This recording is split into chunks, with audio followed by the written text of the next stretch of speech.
तो social media जितना हमारे लिए यूजफुल है उतना हार्मफुल भी है।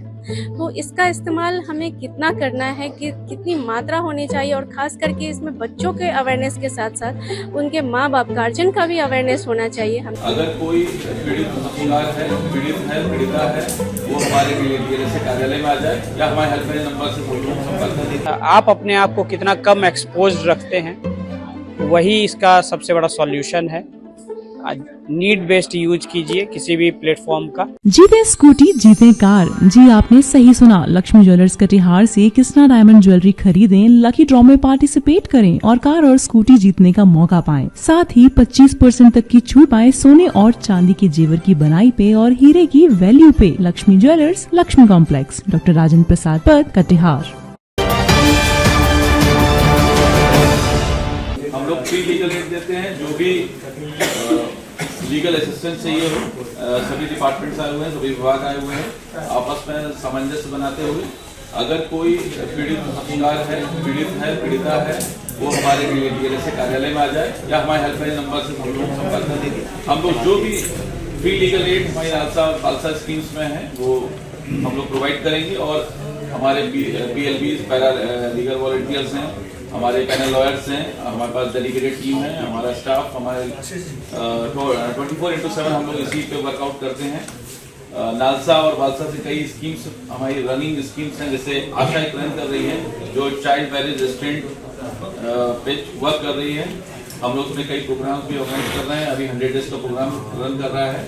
आज जो चुनौतियां हैं मानव तस्करी के क्षेत्र में, वो चुनौती कहां से आ रही है? वो चुनौती, ये नई चुनौतियां हैं, नए युग की चुनौती। और हम में से कई लोग, अब कुछ शब्द बड़े ही, हम लोग तो 2000 के पहले नहीं, तो हम लोग तो मिलेनियल भी नहीं है। अवेयरनेस, डिजिटल अवेयरनेस को लेकर ये कार्यक्रम रखा है। बहुत ही अच्छा प्रोग्राम है ये, जिससे हम लोगों को भी, जो पेरेंट्स है, जो गार्जियन है, उन्हें भी सीखने को मिलेगा। और आज मंचासीन हमारे रवि जी, सुनील जी, राजेश जी, आप सभी का हार्दिक स्वागत और अभिनंदन। सामने उपस्थित सभी अतिथिगण, प्रिंट और इलेक्ट्रॉनिक मीडिया के सभी भाई बंधुगण और इस भूमिका बिहार के परिवार की सभी बच्चियां, आप सभी का हार्दिक स्वागत और अभिनंदन। कानून को इम्प्लीमेंटेशन देखते हैं जमीनी स्तर पर, और जिनके लिए देखते हैं उनके बीच में हमेशा एक गैप होता है। उस ब्रिजिंग का काम शायद भूमिका विहार संगठन करती है। तो आज दो तरह के लोग हैं। एक तो वो सारे स्टेक होल्डर जो आपके अधिकारों को सुनिश्चित करते हैं, आपके लिए अधिकार बनाते हैं, आप सुरक्षित रहे, स्कूल से निकले, कॉलेज को जाए, अपना सपना भी देखें और सपनों के उड़ान को सुरक्षित प्राप्त करते हुए घरों को लौटे। तो आपके लिए जो सोचते हैं, आपके लिए जो नियम बनाते हैं, नियमों को सुरक्षित रखते हैं, आपके लिए सड़क सुरक्षित रखते हैं। सड़क का मतलब ईटा पत्थर नहीं होता है। सड़क का मतलब कि जब महिलाएं या बेटियां घरों से निकलती हैं और घरों को वापस जब आती हैं तो वो सड़क सुरक्षित होता है। तो उनको सुरक्षित करने के लिए जो स्टेक होल्डर्स जिम्मेदार हैं वो सब आपके बीच में है और आपके लिए ही है। तो इसलिए हम लोगों ने इस कार्यक्रम की संरचना ऐसे की कि हम जिनकी बात करेंगे या हम जिनके बारे में सोच रहे हैं उनको भी सुनना जरूरी है। मैंने हमेशा कहा है कि भारत ऐसा देश है जिसमें कानूनों की कमी नहीं है, लेकिन जब वो धरातल से टकराता है तो हर समाज का अपना कानून होता है। हर जाति, हर धर्म वो अपने बेटियों के अलग कानून समझते हैं। हम ये कहते हैं कि 18 से पहले उसकी शादी नहीं कीजिए, पर आज भी कई जाति और समुदाय के लोग हैं जिनका मानना है कि 13 साल में उसकी शादी हो जानी चाहिए। 14 साल किया है। खुशबू और नंदिनी, जोरदार तालियों से इसका स्वागत कीजिए। और इन दो बच्चियों को हम आप लोगों की तरफ से सम्मानित करवाना चाहते हैं आज, क्योंकि उन्होंने वो जहां पे जन्मी है, जहां को बिलोंग करती है, उसने अपने प्रयास से समाज की सोच को बदलने की कोशिश की है। बहुत संक्षेप में मैं चाहूंगी कि खुशबू आके अपने बारे में बताए और अपने बदलाव की कहानी खुद के शब्दों से बताए तो बेहतर होगा। खुशबू।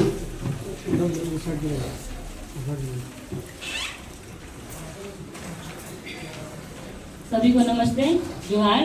मेरा नाम खुशबू कुमारी है और मैं आदिवासी टोला रामपुर छत से आती हूँ। और मुझे जो ये अवसर मिला उसके शिल्पी मैम को और भूमिका बिहार को तहे दिल से धन्यवाद करती हूँ। और मैं जब से भूमिका बिहार से जुड़ी हूँ मेरे जीवन में काफ़ी कुछ बदलाव आया है। पहले हमको लगता था कि हाँ बस सोना है, खाना है, पीना है, खाना बनाना है, बर्तन धोना है और घास काट के लाना है, बकरी चराना है, बस यही लगता था। और जब से मैं जुड़ी इस भूमिका बिहार से अपने अधिकारी के बारे में समझी और अपने हक के लिए लड़ने के लिए समझी और इसमें समझी कि कैसे अपने हक के लिए लड़ना है, अपने अधिकारों को समझाना है, समझना है, अपनी शिक्षा को लेना है। हमारे समाज में ये होता है कि लड़कियों को पढ़ने की अवसर नहीं मिलती है। वो लोग को लगता है कि बस यही है जिंदगी हम लोग का, जो हो रहा है, जो सिखा रहा है बचपन से यही करना है। और जब मैं इससे जुड़ी अपनी बातों को, अपनी जो मुद्दा है, अपनी समस्या को मैं साझा की इसमें और मेरी बातों को समझा और मुझे बताया गया कि शिक्षा बहुत जरूरी है। जब मैं अपनी 10th पास की तो मुझे लग रहा था कि हाँ अब हो गया, इतना ही पढ़ना है और बाहर जाने की भी हम लोग को अनुमति नहीं मिलता है कि हाँ तुमको बस गाँव में रहना, गाँव की काम करना है। और हमको आगे पढ़ना था, हमको ITI करना था 10th के बाद, लेकिन घर से अपनी गांव में ये था कि हाँ लड़की बाहर नहीं जा सकती है। अभी भी ऐसी बहुत सी लड़की है जो पाने में हम लोग को बहुत सारी परेशानी होती है और बहुत सारी दिक्कत भी होती है।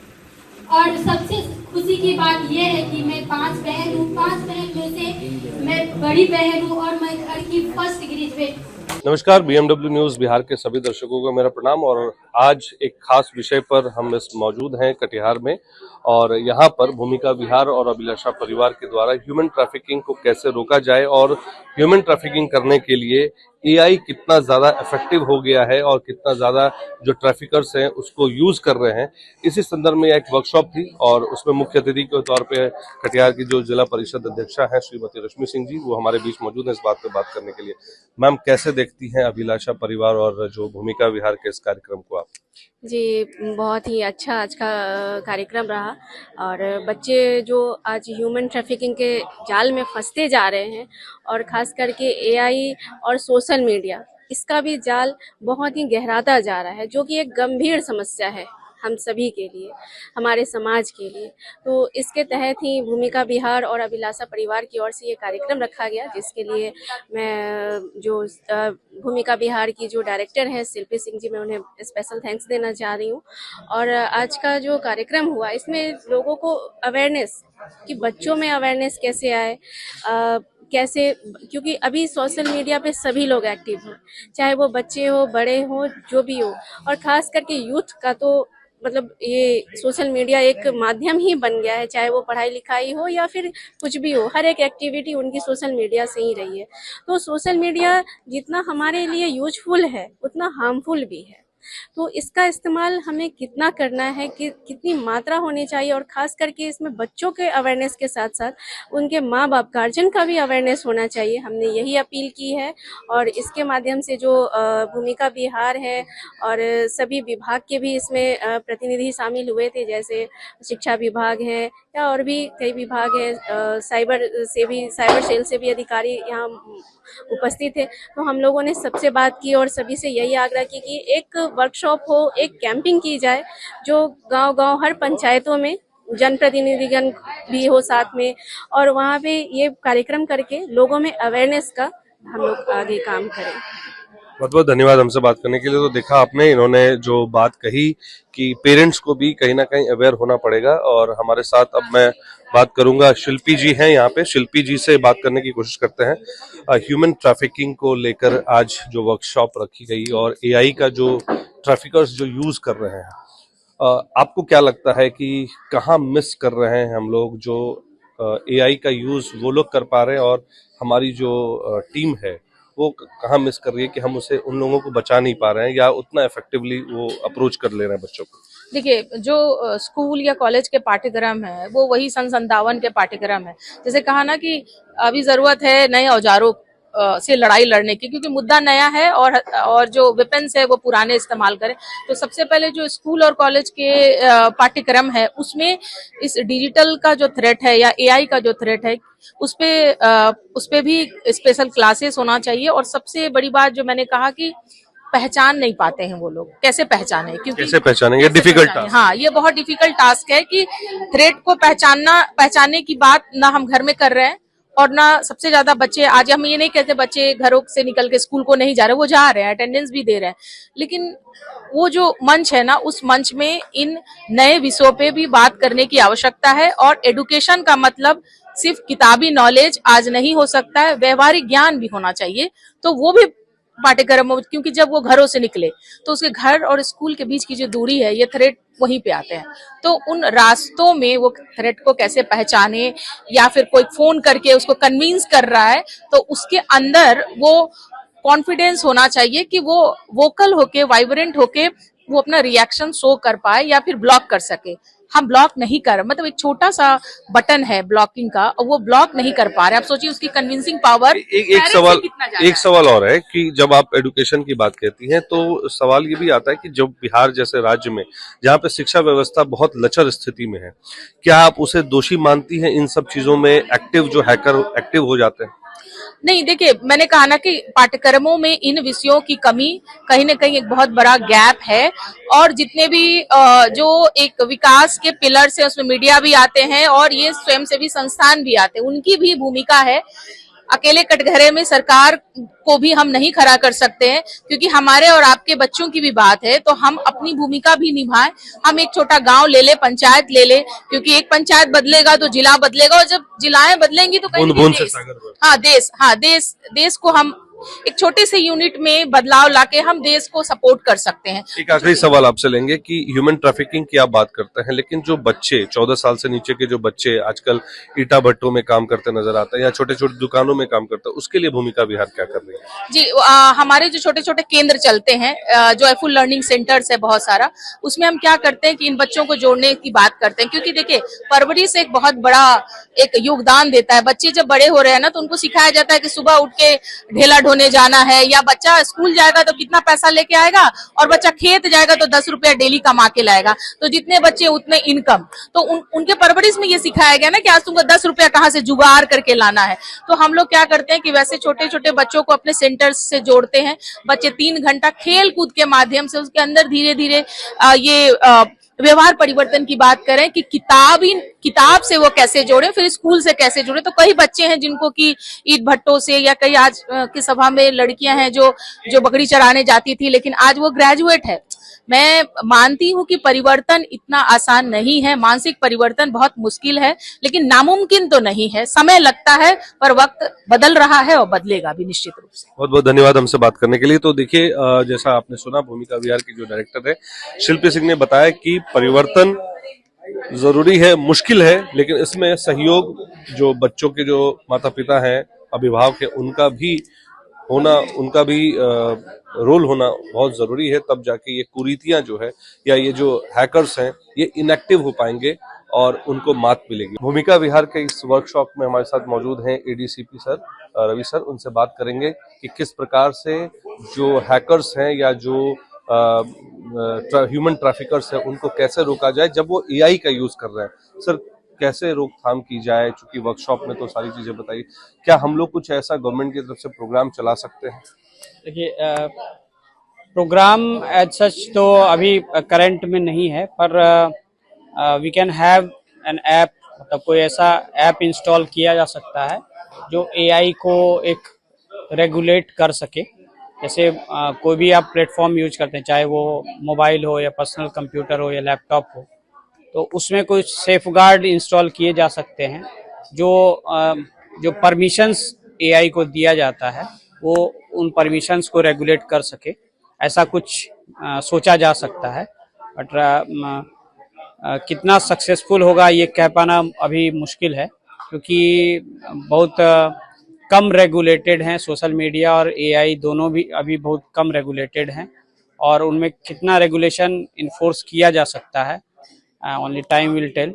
लेकिन अभी मुझे जहाँ तक लगता है कि आप अपने आप को कितना कम एक्सपोज्ड रखते हैं वही इसका सबसे बड़ा सॉल्यूशन है। नीड बेस्ड यूज कीजिए किसी भी प्लेटफॉर्म का, वही सॉल्यूशन है। और currently awareness is the key. Sir, Bharat एक कृषि प्रधान देश रहा है और भारत के जो मेन नागरिक जिसको कहा जाए वो गांव में बसते हैं, उसमें एडुकेशन बहुत एक बड़ी बाधा है जो अवेयरनेस नहीं समझ पाती है चीजों को। तो आपको क्या लगता है कि वहां तक हम रीच क्यों नहीं कर पा रहे? क्योंकि आपने कहा कि अभिभावक को अवेयर हो जाएंगे, ठीक है, लेकिन जब वो पढ़े लिखे ही नहीं है, क्योंकि अभी वर्कशॉप में एक बात चल रही थी कि गरीब किसान भी, रिक्शा वाला भी अपने बच्चों को मोबाइल खरीद देता है, लेकिन वो उसके दुरुपयोग का उसको पता नहीं है। तो उस पर कैसे अंकुश लगाया जाए? इस पर क्या कोई सरकार की तरफ से पहल हो सकती है, करनी चाहिए? देखिए, आप जानते होंगे कि मतलब जितने भी ये टेक्नोलॉजीज हैं, चाहे वो पर्सनल कंप्यूटर है या लैपटॉप है या मोबाइल है, उनको यूजर फ्रेंडली डिवाइस कहा जाता है। कहने का सेंस ये है कि उसके लिए आपको कोई एजुकेशन की जरूरत नहीं होती है। बिना एजुकेशन के ही केवल यूज बेस्ड पर थोड़ा बहुत ऑपरेट करने की समझ पर आप कर सकते हैं। तो अगर ये चीज हम सभी को समझा पाएं कि जब तक आपको उसकी आवश्यकता नहीं है तब तक अगर आप उससे बचे रहें तो वो अच्छा है। और पेरेंट्स को भी हम ट्रेन कर सकते हैं। जैसे आपने कहा कि कृषि प्रधान देश है, तो पंचायती राज विभाग के माध्यम से, ग्राम सभा के माध्यम से अगर उनमें जागरूकता की जाए, उनको अगर अभियान चलाकर कुछ प्रैक्टिकल डिमॉन्स्ट्रेशन करके उनको दिखाया जाए कि क्या क्या गड़बड़ी हो सकती है। जैसे हम लोगों ने अभी जो लंबा डिस्कशन किया था उसमें हमने कहा कि जैसे अगर आप अपना चेहरा अपलोड करते हैं सोशल मीडिया पर, तो उस चेहरे का किस तरह से मिसयूज किया जा सकता है, फेक इमेज क्रिएट कर या फेक वीडियोस बनाकर। तो ये अगर हम उनको डिमॉन्स्ट्रेट कर सके कि ये डेंजरस चीजें हैं जिनके प्रति आप एक्सपोज हो रहे हैं, अगर उनको हम वहां पर प्रैक्टिकली डिमॉन्स्ट्रेट कर पाए तो वो आसानी से उस चीज को समझ जाएंगे।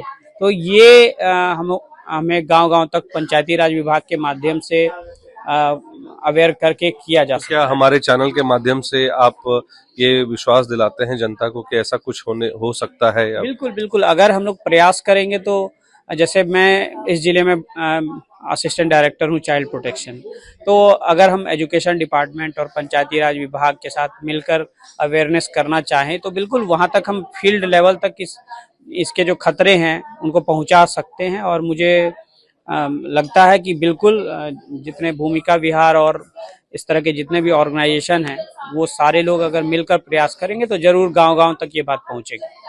बहुत बहुत धन्यवाद हमसे बात करने के लिए। तो देखिए, गवर्नमेंट को भी चाहिए कि इस तरह के कार्यक्रम को ऑर्गेनाइज करे और अवेयरनेस कैंपेन्स लगाकर और डेमोन्स्ट्रेट करें कि कैसे इन चीज़ों को रोका जा सकता है, कैसे उन हैकर्स को उन बच्चों तक पहुंचने से रोका जा सकता है जो बहुत कम उम्र में सोशल मीडिया या इंटरनेट का यूज़ कर रहे हैं और उन्हें ये नहीं पता है कि उसके मिसयूज़ क्या है।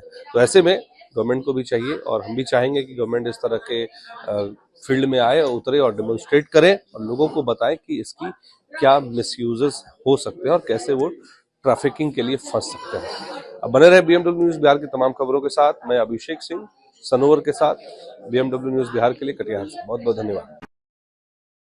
तमसोमा ज्योतिर्गमय गुरुकुल शिक्षा मंदिर संस्थान के साथ बनाए अपना भविष्य। रेगुलर और प्रोफेशनल कोर्सेज, सेकेंडरी और senior secondary courses, law, teachers training courses, pharmacy and nursing के साथ पैरामेडिकल में डायरेक्ट एडमिशन पाए। वेबसाइट विजिट करें या दिए गए नंबर पर कॉल करें। हमारा पता है गुरुकुल शिक्षा मंदिर संस्थान, कल्याण चौक, DS कॉलेज रोड, कटिहार।